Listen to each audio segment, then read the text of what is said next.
that there is a huge opportunity to make a modest design effort and really benefit lots of people. Each client is individual, his situation is different, but there are certain themes that sort of go always. There are economic issues, giving people savings, build a middle class from the bottom up, political issues, government cannot be the sole provider of everything, practical, functional, organization, construction, communication. There are cultural issues, the desire of individuals. What they want to do is they want to work hard. These are very hard-working people. They want to get ahead, look after their families. I mean, these kids are like kids anywhere else in the world. They want something cool. They don't need a handout. What they need is an opportunity. How do we as designers balance all those issues, both macro and micro, in a way that hopefully is not only useful and important, but if things go really well, are beautiful and meaningful? There's kind of a misconception that people in the developing world, especially adults, adjust to impure water. 5,000 people per day die from waterborne and sanitation diseases. Well, we're looking at typhoid, we're looking at cholera, we're looking at diarrheal diseases. And these are diseases that kill 1.7 million people every year. SRAC water filter was developed to be inexpensive and could be locally produced, provide sustainable employment using local materials. LifeStraw is a very simple straw. You suck water through it and it cleans the water as it comes through the straw. It's really revolutionary by its simplicity. We started rebuilding our company to focus on public health in the countries where it's most needed, the developing countries. We call it humanitarian entrepreneurship. The reason we call Kickstarter non-profit social enterprise as opposed to simply a non-profit is because we have a business model which in fact looks a lot more like a for-profit business model. The mission of IDE is to add $500 a year net to 30 million families. That's 150 million people in the world. So far we've reached about 17 million. What we do is work primarily with people who earn their living from 1-acre farms. So we designed a line of manually operated irrigation pumps. And these work like little Stairmaster machines, like a little take-home Stairmaster machine. You walk back and forth, you can pull water out of a well, and we call them the moneymaker pumps because the poor person actually only cares about one thing, making more money. If they have more money, then they can get ahead, they can take their family out of poverty. With irrigation, you can actually increase your yields and your income by a factor of 10. So low-cost drip irrigation is an important technology, and that drip irrigation system costs $3 and it earns $10. However, it took us quite a number of years to get traction and to learn a lot of lessons. 80% of our work is in promotion and marketing and designing a promotion and marketing strategy. We left our bikes outside so that they could be used as marketing. We gave bikes to our team so that they could spread out into their villages and publicize the bikes because we needed to sell them. In the city of Kisumu, almost all of the commerce happens by bike.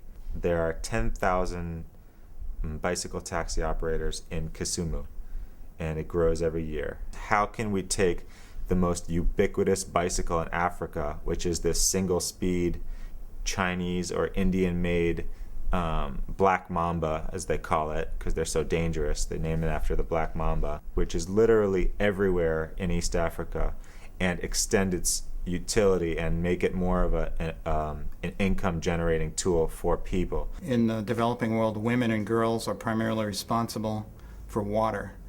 And if they have to walk several kilometers carrying a 5-gallon bucket of water every day, they're not going to do much else. It takes girls out of school, just monopolizes their time. In rural Africa, it can be tough to find a wheelbarrow or cart to carry water, so we designed the Q-drum. It's a very simple tool and provides a very effective solution. We essentially went to day laborers, and we've interviewed many of them and observed how they organize themselves. And we asked them, what is it that you need to get work, to do a better job, and have a safer and more harmonious relationship to the community? Design is really a process of figuring out what somebody wants and then figuring out how to deliver it. Our whole approach to design is to get ideas in front of users as fast as possible. The first concept for the Kinkajou was actually a styrofoam box that had a small LED mounted in one end and a wax paper screen in the other. It's a very quick and easy way to get our ideas across, and we might generate dozens of these as we start to get to the final embodiments. The solutions are often relatively small in scale, but address much larger, scalable issues that have economic components to them. Affordability is absolutely critical. There are lots of hearing aids out there, but why are people not using them?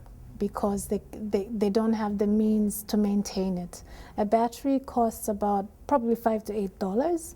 And as a rule of thumb, for a money-saving device, if it's going to take off, if it's going to sell, it really shouldn't cost more than the local price of a chicken.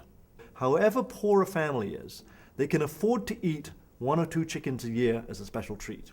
Why not have a rechargeable battery? You know, you buy it once, it will last you for two to 3 years. Good design need not be expensive.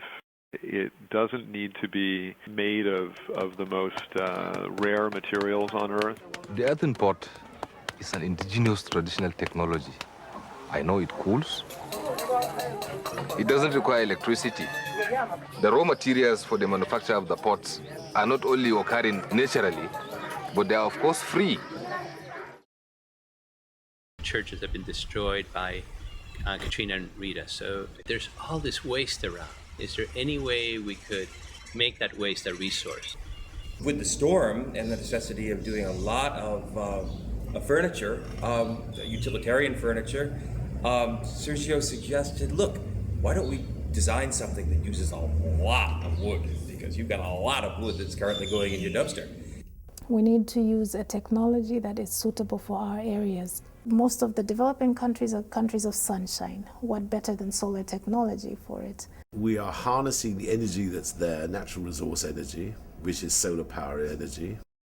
Being able to use a low energy processor, low energy consumption processor, for example, maximizing efficiency in the design.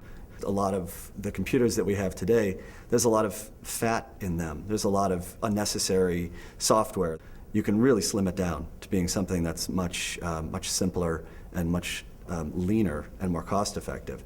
Although one laptop per child is both a literacy tool and a discovering tool as well. But it's a literacy tool in the sense that school books will be loaded on the product, of course. Why is literacy important? If you're literate, mothers can read the instructions on medicine for their children. Farmers can read instructions on pesticides and fertilizers. People can read the newspaper. They can read the ballot and be better participants in the democratic process. And they have, quote, democracy in place in Africa. But literally today, you can go to rural Africa and you can buy a vote for a couple of dollars because people are desperate for the money. And so they'll sell their vote for nothing. We say if we can raise the cost of a vote to $20 or $30 by building this middle class, then democracy will start to work. You won't be able to buy the votes anymore. And then you'll have better governance. And then you'll have less corruption. You get better laws passed. You'll get more local investment. You get more foreign investment. And this is how you can actually turn these countries around.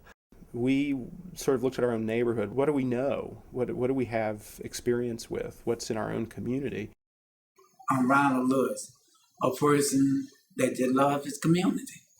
I'm a true New Orleanian. You know, he had started this museum a few years ago dedicated to the Mardi Gras Indians, and the floodwaters here were so high that it destroyed 90% of his collection. So this project typifies the way that I see architecture. This is not a building process, it's a social process. It's really about rebuilding people's lives, not about rebuilding a building. You lead by example. You're building, somebody else wants to build. That wouldn't happen if people weren't involved. I love this because I could actually physically go, hammer some nails, carry this thing up the hill, and you put it together. And at the end of the day, it's like magic. This person has a home. He has a place to sleep. It's beautiful. Building a pew is like rebuilding a community because it means that people can participate in services, be part of the community again. Right. As part of our deconstruction and furniture building effort, we're hoping that we're able to train a lot of local people who have no job skills at this point. It's actually turned out to be more of a kind of social magnet and generator for the kinds of meetings and discussions about how people want to see their neighborhood get rebuilt. Historically, architects, designers have really serviced a relatively small number of people directly. We're suggesting that designers can more actively do more and focused pro bono work that services the public good for free. We want to make changes in the way business is done.